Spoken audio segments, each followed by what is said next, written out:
श्रियकान्ताय कल्याणनिधये निधयेऽर्तिनाम् श्रीवेङ्कटनिवासाय श्रीनिवासाय Mangalam Lakshmi सविभ्रमालोक सुभ्रूविभ्रमचक्षुषे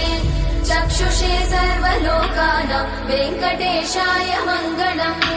श्रीवेङ्कटाद्रिशृङ्गाग्रमङ्गलाभरणाङ्गये